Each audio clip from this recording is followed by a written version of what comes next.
Hello and welcome to everyone who is chiming in.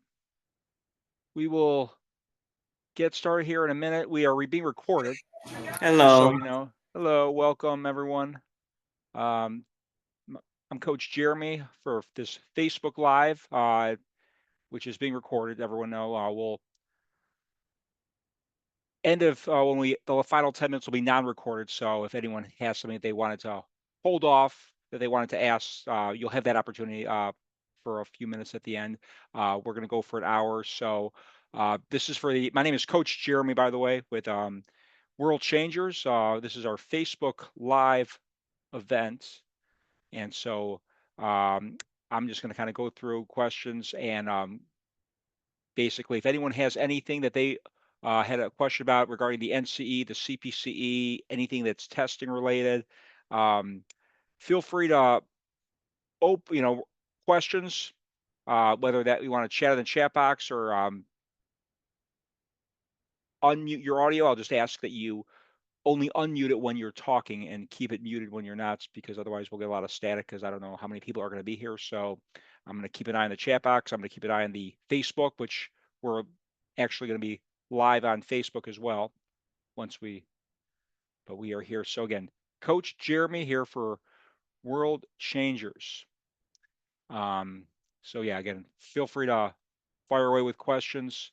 If anyone who is either, you know, even regarding outside even the material about the whole process of the exam. So,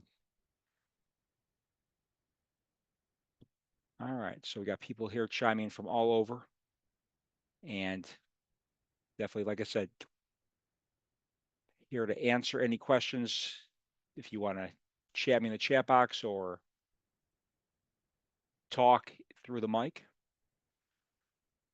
uh, I'll just kind of jump into what people are seem to be asking about. Is one of the things, a lot of questions about when people are scheduling and trying to get that date and are frustrated because they can't get the specific date that they want. And one of the things that I tell people is people are rescheduling a lot.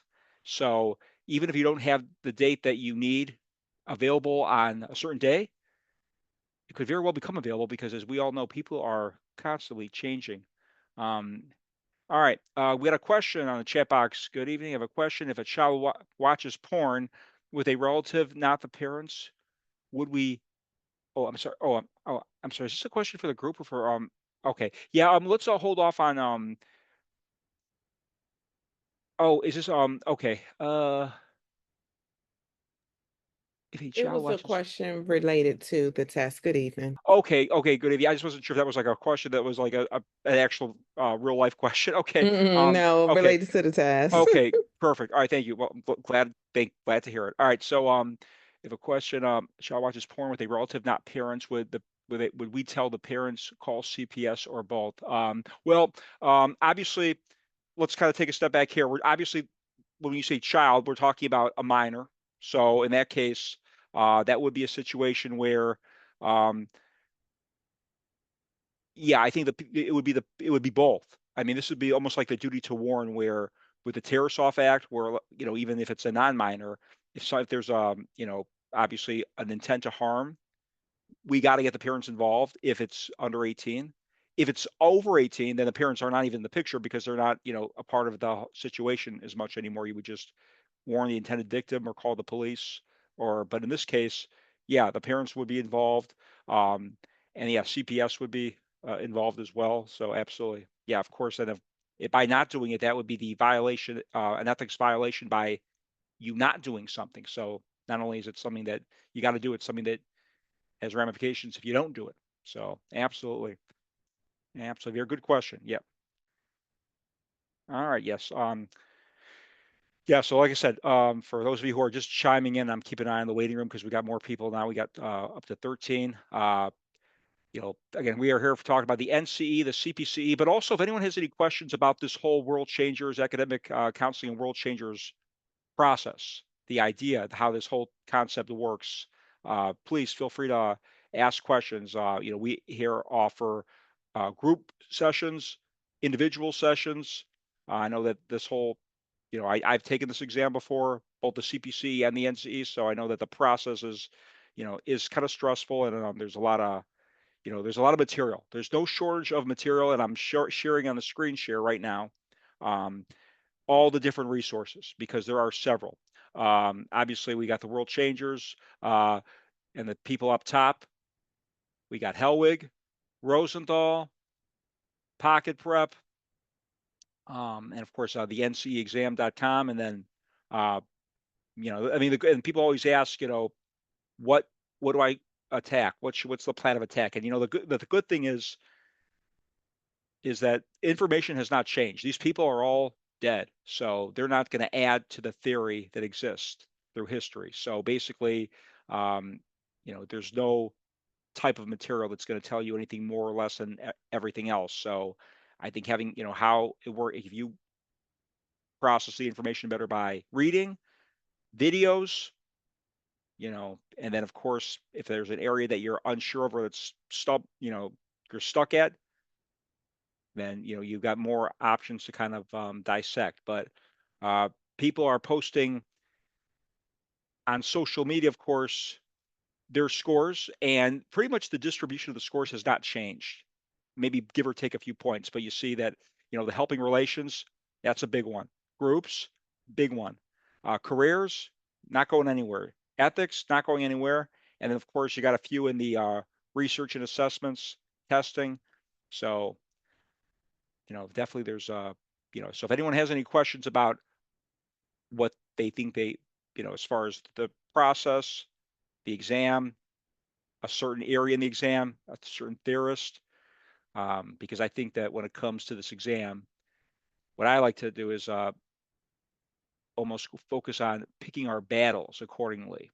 And we got more people coming in. All right, so I'm going to start with what I think is one of the biggest areas because people always ask me, well, where should I start? And also they ask, how do we know when we're ready?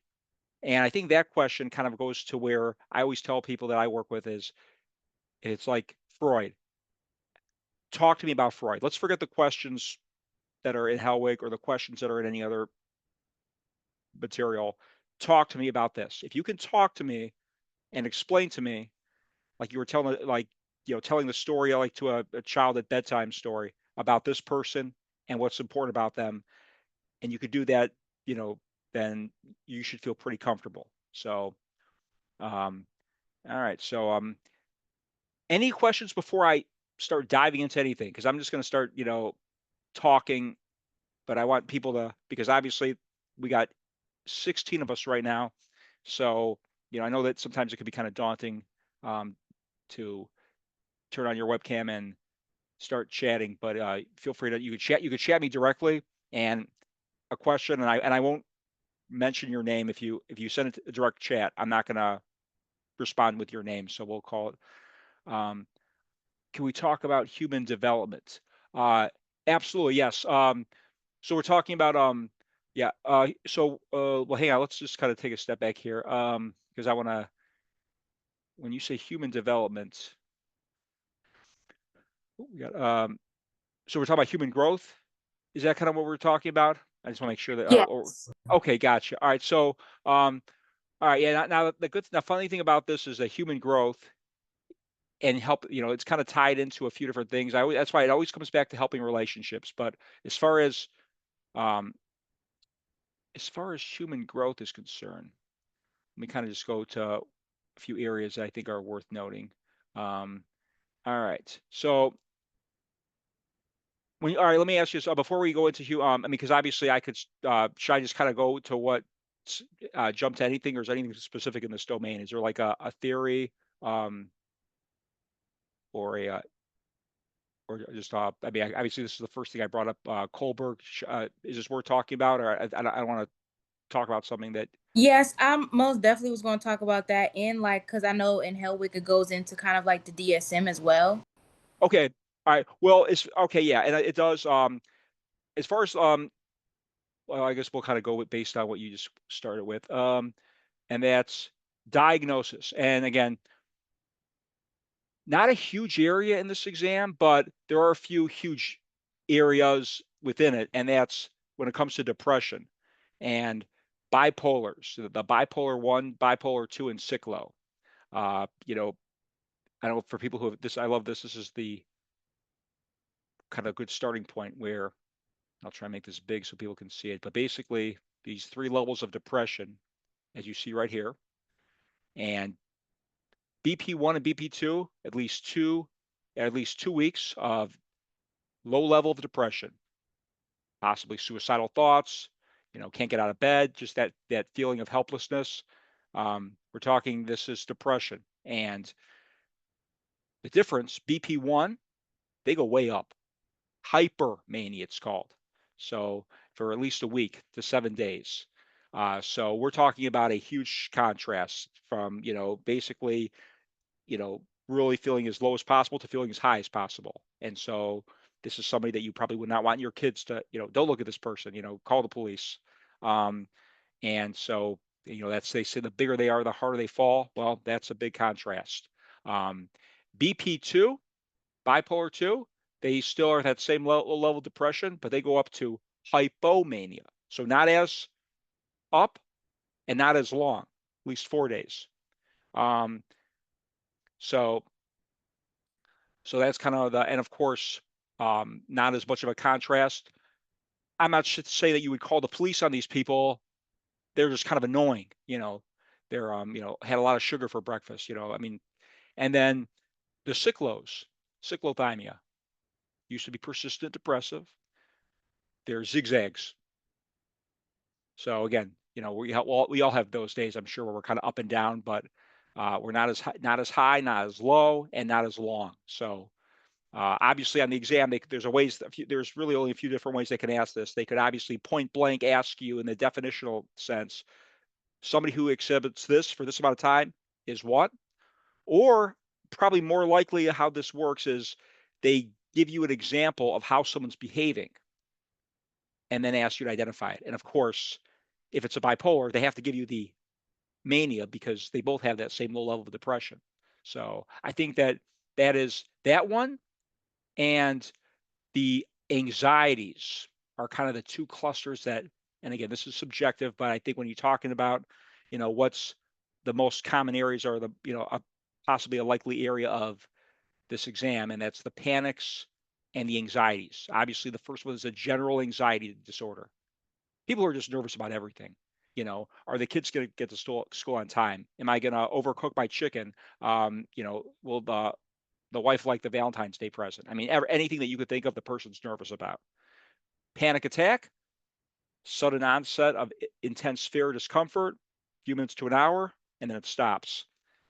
And then the panic disorder is the fear of the panic attack from happening, that it might just come out of nowhere and hit you.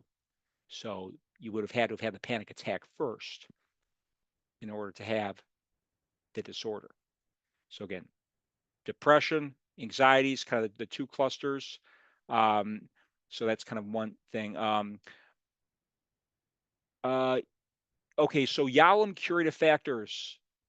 Someone's asking about. All right. So now we're going to go into group. So groups. All right. Let's do this. I'm going to go. Actually, I'm going to go into our Hellwig, and again, Hellwig. Oops.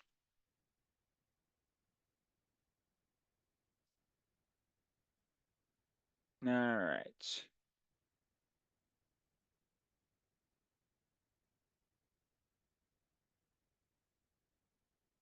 Yes, group. Big thing in this exam. Big thing. And let me just.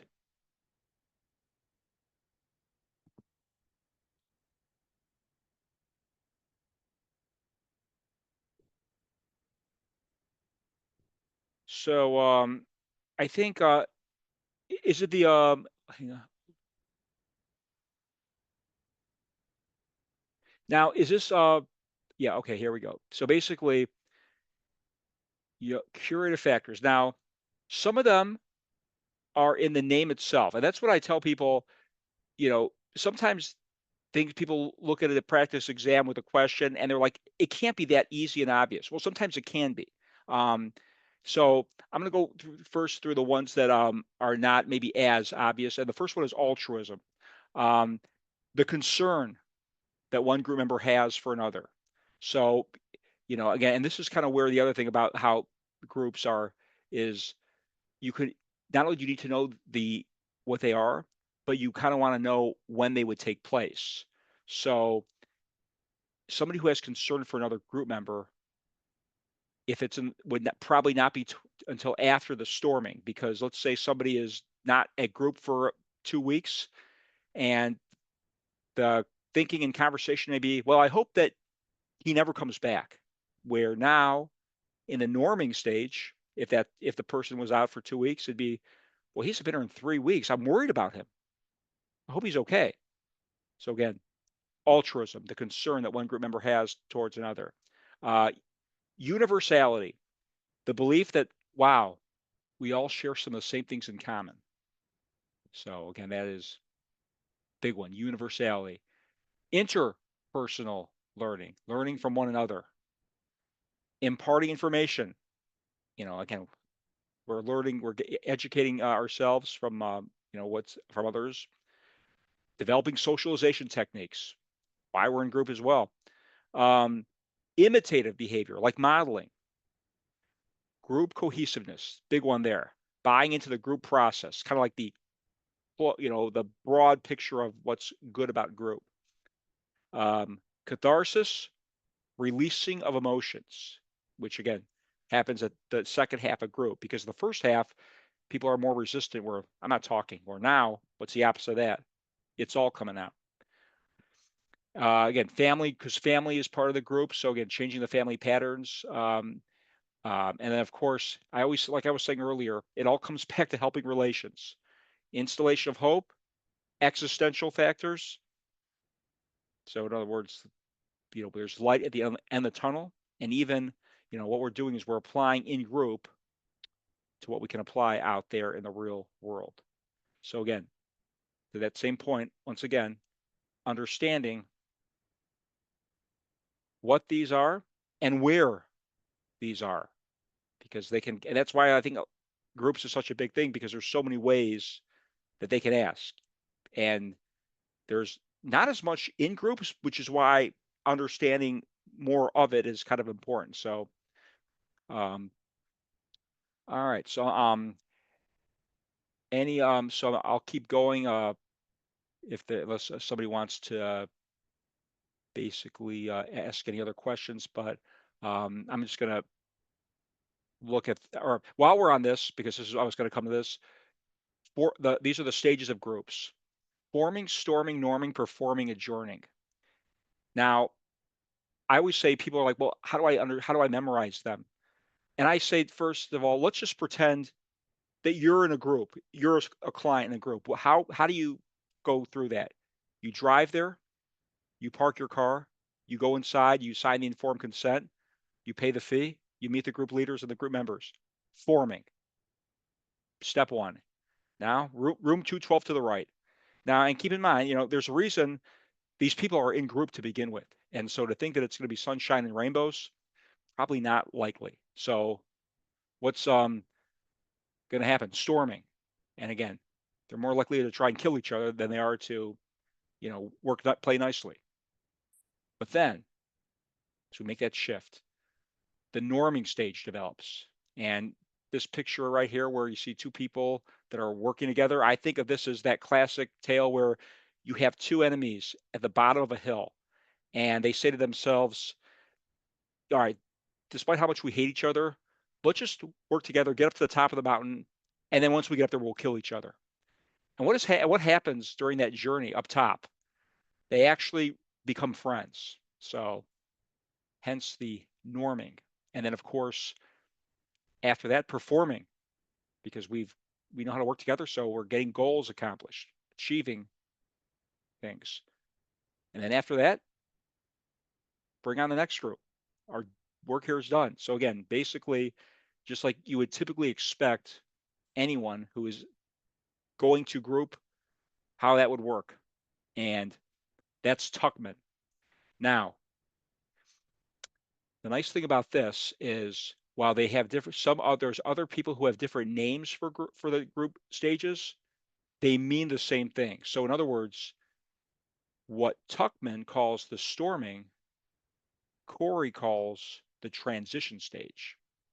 Means the same thing, just different name. Because when you think about it, when you go through a life transition, kind of stressful. Now, eventually it becomes unstressful, but the transition stages could be stressful.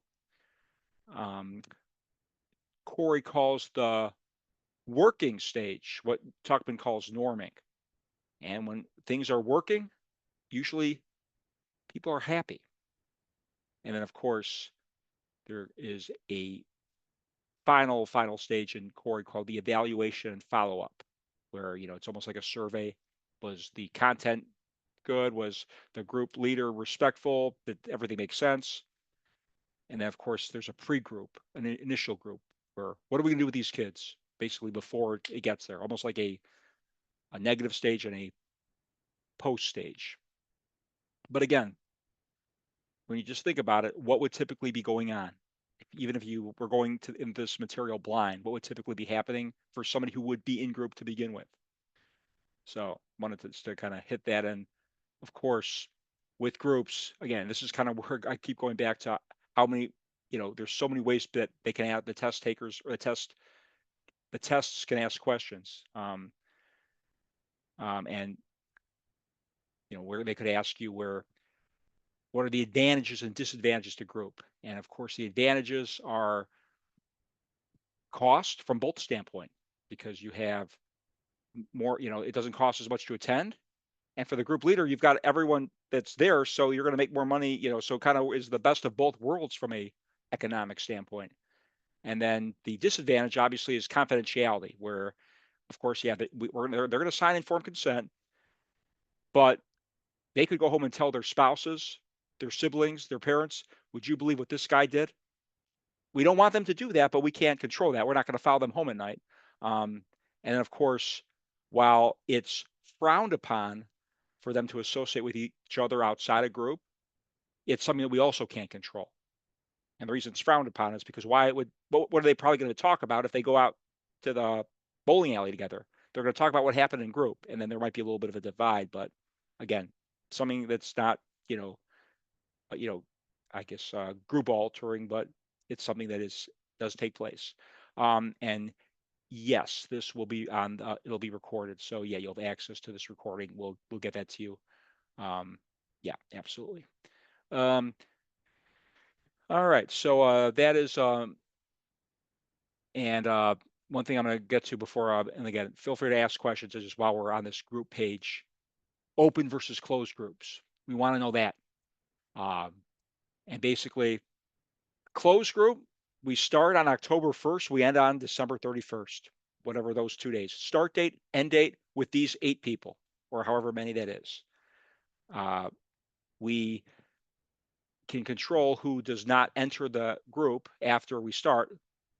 Ideally, we don't want them to leave, but again, if they could leave, I mean, we're not going to handcuff them to the chair, but keep in mind that would be something that could take place. And then of course, but that would be that's a closed group or an open group.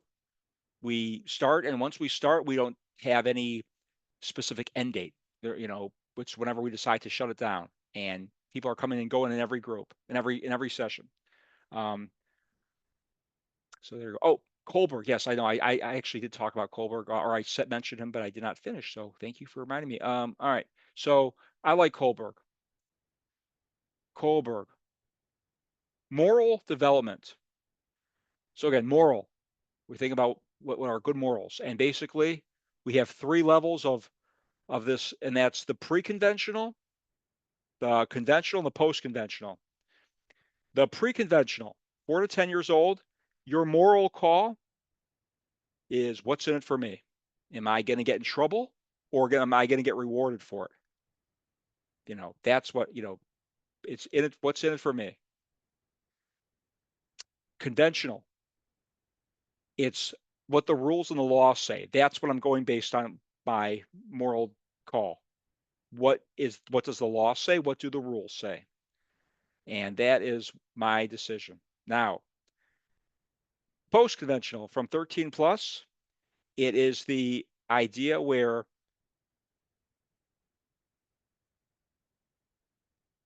it's your moral compass. So in other words, I like to use the example of crossing the street at a non-crosswalk. Technically, it's illegal, but I don't recall anyone that's ever been arrested for it.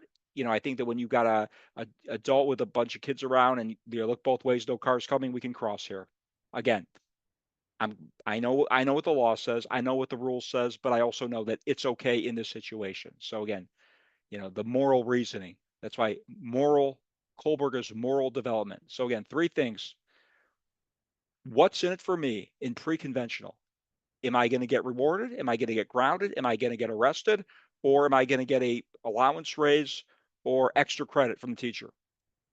That's my call. Conventional, what are is it in the rules to do it? Is it against the law? And then post-conventional, I know what the law and the rules say, but I also have in my own judgment, in my own moral compass, know it's right. So hope that makes sense. Um, so all right. So that is Kohlberg.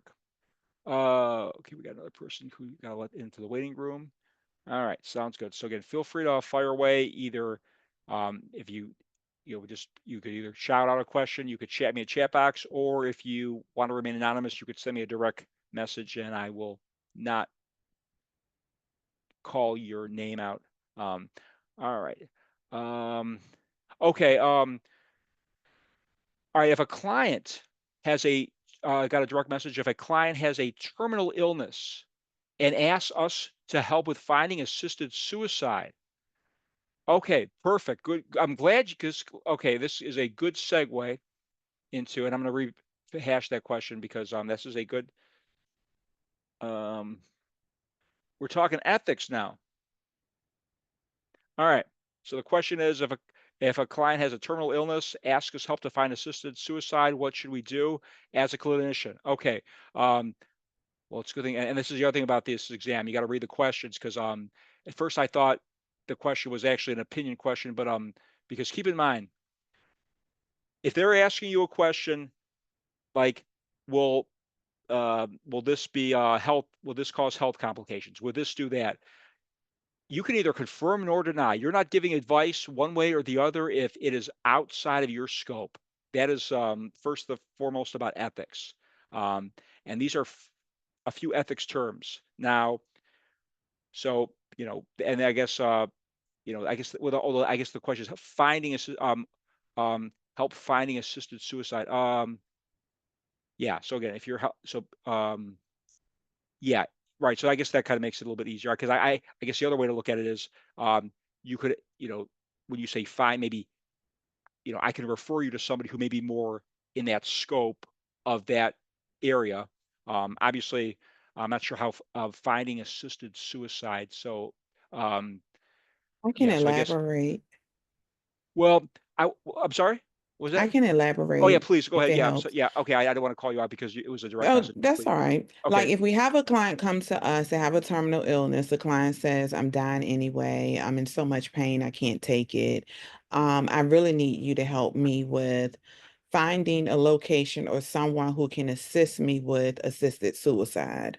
As a clinician, are we to assist the client in Well, finding there's two ways someone about or assisting. The one is mm, there's two different ways. The one that you would not do is I think that is something that you should consider to get you out of your mm, out of your pain. That would not that mm, would not be something. Now referrals to other physicians is mm. okay, and actually, if it's outside of your scope, um, that would be okay. That's why Oh, right. now another and that's why another good I always see I remember seeing this on a practice question one time where they said somebody's exploring transgender surgery and they asked Mhm. the question, do you think this would have long-term health implications?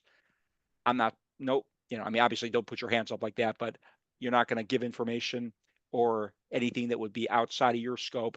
Now, what you could do is, but maybe have you discussed with your physician? I mean, obviously, you opening up a phone book and help and showing them physicians, that would be fine. I mean, because Mhm. you're not telling them to do anything, you're not encouraging them. You're just, basically saying, I'm not an expert. Talk to somebody who's maybe more in that, in that field. So, Mhm. um, yeah, but again, I guess this is kind of, I think, like on an exam question, it would be more Mhm. about pinning you down to where they're asking you to help them with something that you're not qualified to do or that's out of your scope. And if that's the Mhm. case, the examples that I'm giving are an example of non-malafeasance. You're Mhm. not doing or inflicting harm by withholding information that you're giving them that is out of your scope, in which is why talk to your physician, or you don't have a physician, here's a list of, here's a printout list of physicians within your zip code. So that would be fine. Yeah. Um, Thank you. so yeah. Um, so someone just sent me a direct question. I saw a question like this on the exam. Prior one of the choices was like you are explaining. Oh, very good. So okay. Okay, gotcha. So well, I guess if you took I guess you wouldn't know what. I guess I was going to ask you if you knew if it was the actual real exam. You're not going to know what the right. I guess you wouldn't be able to tell me what the right answer is because you wouldn't get the printout of that. Um, but yeah, like I said, typically they would try and pin you down to where either you would have to. Okay. Can you speak on crisis? Well, okay. So basically, obviously when you deal with crisis, the first thing is, and this is kind of where this is still kind of in the ethics which is kind of where things can kind of get difficult, but they actually, if you read the question, they actually can be less difficult. And I'll give you an example. Let's say, here's a good crisis example: suicide, suicidal client possibility. So if someone that you're seeing is showing is there's potential of suicidal, what would be the first thing that you would do? Um, Suicide risk prevent assessment. Now you may have to call 911 if it's a minor. You may have to call their parents. You may have to bring in an outside resource, or get suicide prevention or some kind of thing right away. But first thing foremost, let's see if this is real. It could be somebody who's just talking nonsense. We don't know that. But first things, suicide risk assessment. Do we have a problem? Then we make that because again, on these ethics questions, this is like not even is it so it's probably even equally as important as what you should do, but the timing. What would you do first? Because if obviously, yeah, you may have to call 911, you may have to do CPR, but let's see if this person is actually really legitimate or if they're just nonsense. And how do we do that? Risk assessment. So I don't know. I guess crisis is kind of a broad term. Latanya, is that kind of was does that kind of answer your question? I guess from that standpoint, or I hope. All right.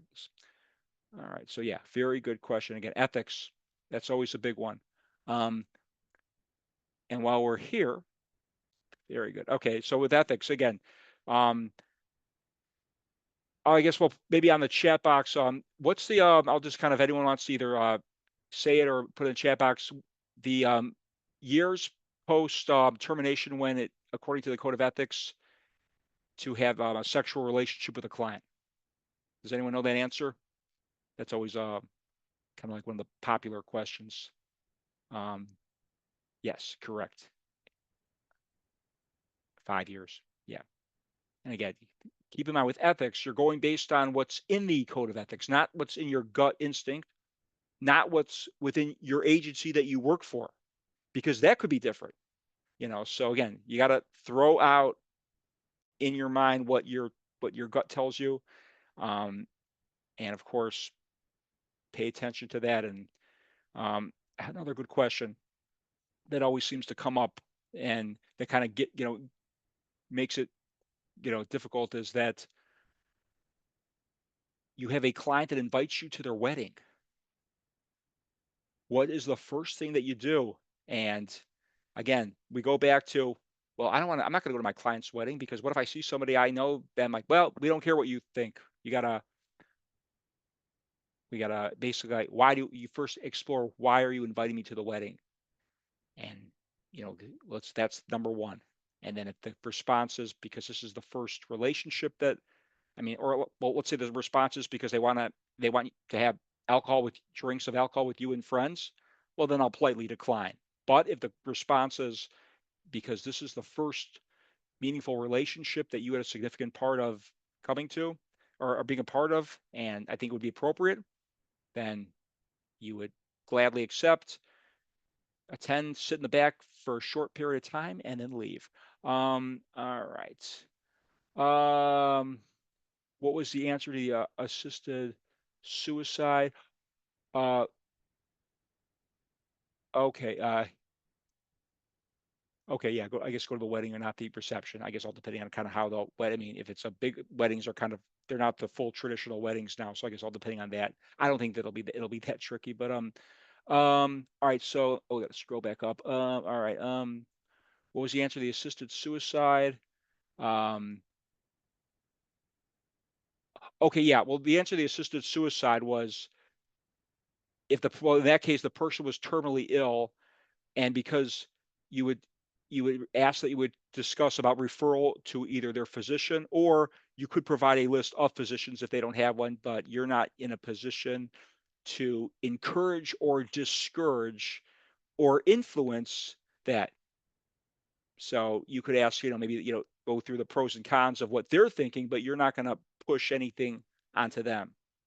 Again, this goes back to in your scope and talking about ending someone's life is not in your scope. I got a hand up on PMS. Is that a hand up because you have a question or because your hand is stuck? Okay. Don't the code of ethics states that you may, it don't say that you can or you will, but it's may with the suicide, That you can assisting a client. And if a client is wanting to commit suicide, the code of ethics say you may help them, assist them.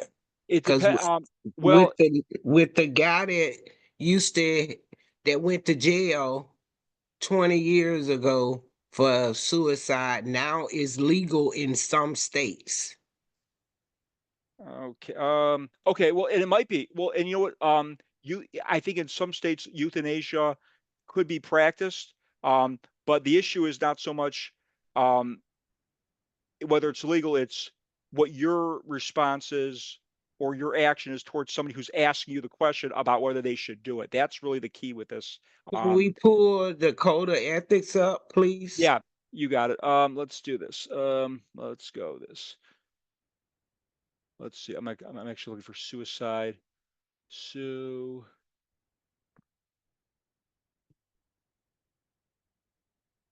all right. All right. Indicators. So basically, okay. Physician assisted suicide, 284. All right.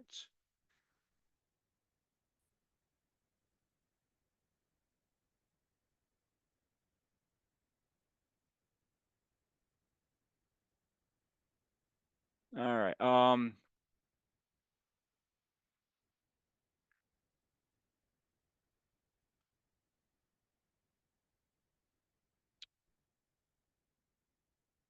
Doesn't really say anything. I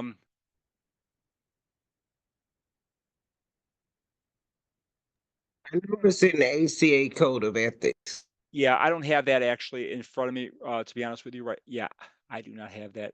Oh, so I mean, well, here's a suicide risk. So, I'm sorry. What's the what's I guess what is the question specifically? Is there a specific question about what's the question exactly? Maybe I could help without it. Someone was asking the question, if a client comes to them and want to want help to die, they terminally ill. Right. So if they terminally ill and they need one assistant to help them to terminate, to Okay. leave this earth, Okay. Well, yeah. Well, in that case, like I said, so that would be a situation in which, as far as, and typically on the exam, it's like, what would you, there it'd be the what would you do question. And first thing, they could, so there's a few different ways that could be a good answer. One is you would go to your supervisor. Sometimes, that's one. But the other one is, this would be, you know, your job is not to influence, it's, and if, and again, the key here is a person's in pain and they're terminally ill. Not, if you would have said this is not somebody who's depressed and on a nervous breakdown. This is a medical issue. So this is medical related. It's physician related referral. That would be more about that, what that's about. So I think that that's kind of what you would be looking for if somebody's coming to you about ending their life because of physical ramifications. That would be a physician referral push than it would be you as a counselor doing. I think that that's pretty much what I would go with. Yeah. Yeah, exactly. Refer out. All right. All right, make sure I see if anyone else has any questions. All right. Yep. Got another one. All right. When do you give feedback to client? Let me make sure. Actually, I'm just gonna make sure that I didn't miss any other client. Um, all right. So when do we give feedback to clients? When they ask for feedback or when they go over their goals? Um, all right. Well, more so it'd be when they would go over their goals, but I guess the question is, and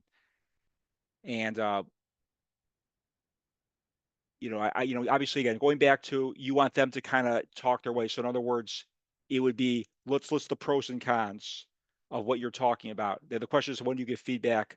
And you kind of want to work where, you go over the list of pros and cons and give them the information to help influence their decision. Because again, you don't want to be, your job is not to basically, as a counselor, be installing information that influence them, is to help them process it by their own, journey. So, and then again, that's, also that's kind of a varied question as far as what the feedback is and what the issue is concerning.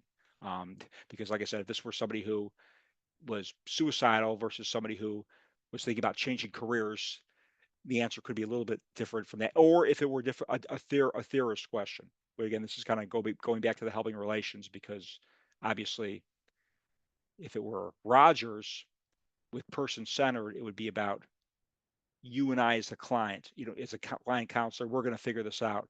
Where it would be, something from that standpoint. Um,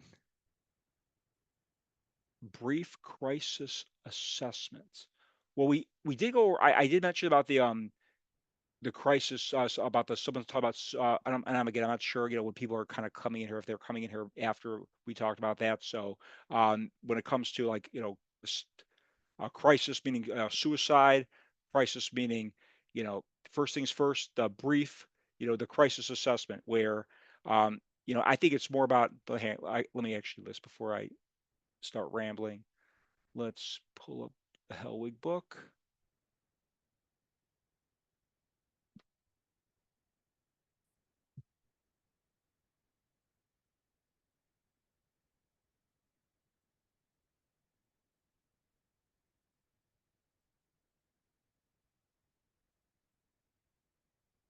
All right, so all right, so we got the right, again, you said brief crisis. We got midlife crisis. So again, and it kind of almost like, it's like you're basically, I think, surveying the scene and kind of getting the idea of kind of what the issue is, and not, I think that's more about, the crisis assessment being, you know, what's the problem? Let's look at, there's a, you know, it's basically, it's a protocol of what you would do. Um, if you want to see if we have if we have a crisis situation. I don't think that you really need to specific as far as kind of what is in that, outline, but just basically it's just seeing if there's a problem, or if the person is just talking nonsense, because that could, and of course, somebody who may be delusional, somebody could, okay, could be like that. That could be, that could vary as well. Yeah, okay. Primary, secondary, and tertiary. Very good. I like that. So those are the types of groups. And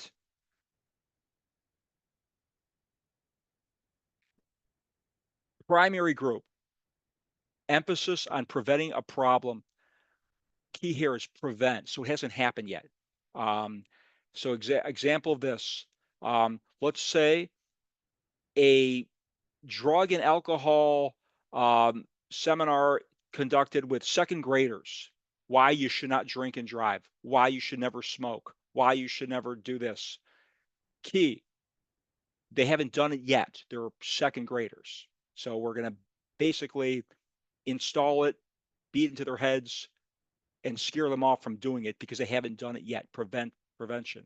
So that is a preventative. Now, secondary, preventative and remedial elements in these groups focus maybe reducing the length or severity of the problem. So again, now we're reducing it. So we're just kind of trying to nudge them back onto the path of straight and narrow. So they've already kind of, you know, kind of gone off the bridge a little bit. We're trying to push them back before it gets, out of hand. So it's not, it's a problem. We got to address it, but and it's a concern, but, the key here is we've identified it and we're trying to stop it before it goes off track, because in tertiary, it has already gone. We're in full relapse. We have, it's bad. So now it's about picking up the broken pieces, rehabilitation, return to healthy, fully functioning, because it's gotten way out of track. So again, um, yeah,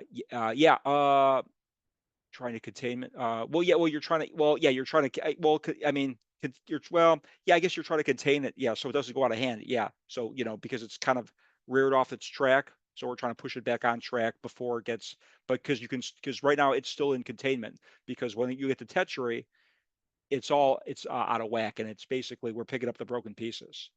So again, and this is kind of into the more how they can ask about groups, because again, and when you just think about it, primary, P, prevent. Secondary, we got to get it back on track. And then tertiary, picking up the broken pieces.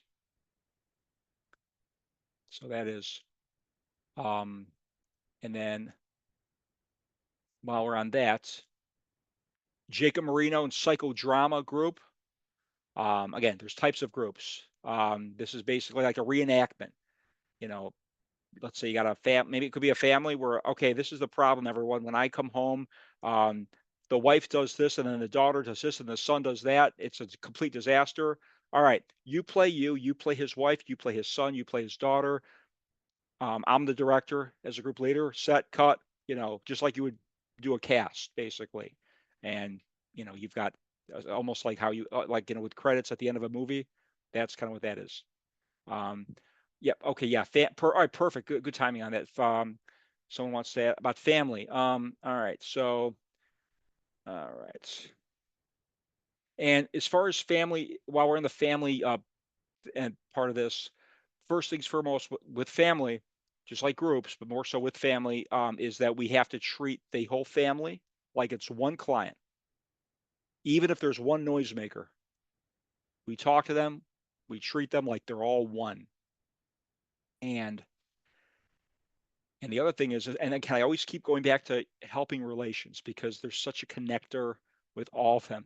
And Virginia Satir represents a humanistic model. And if somebody wants to either chat me in the chat box or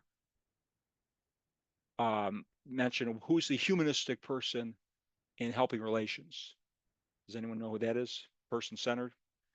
It's Rogers. And again, this is human brings, as well as families, have the resources within themselves to flourish, grow, and develop. Self-concept of the individual is important. or communication discrepancies within the family is often blocking members from a healthy functioning. And so Satir would serve as the teacher and trainer. Satir believed that family members would adopt one of 5 different styles of communication: placator, blamer, super, reasonable, irrelevant, and congruent communicator. And again, going back to Rogers, congruent means everything is lining up. Who I am is exactly who I'm portraying to be. All right. And again, and while we're on families, what I always tell people when it comes to families,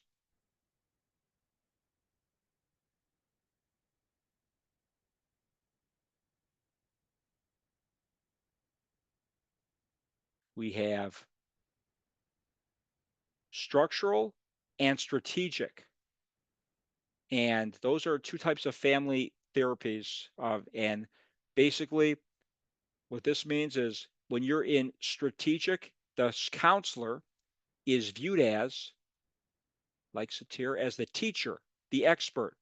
So we're tweaking things, we're just adjusting. All right, kids, dad, mom, here's what we're going to do. Come home, help your daughter with homework, and then play with baseball with your son, and then mother, get dinner prepared by 6 o'clock, and make sure that everything's in order. Let me know how things go. Basically, yeah, that's kind of how, and then we'll revise.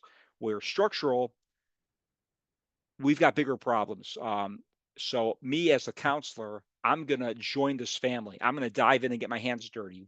One is because I got to know how bad this is to actually fix it, and two, I don't trust all of you to fix it yourself. So I'm gonna get my hands dirty, and I'm actually gonna be involved in the family, and then so I'm gonna see who's, how you're gonna hear it from me, because I'm gonna be involved.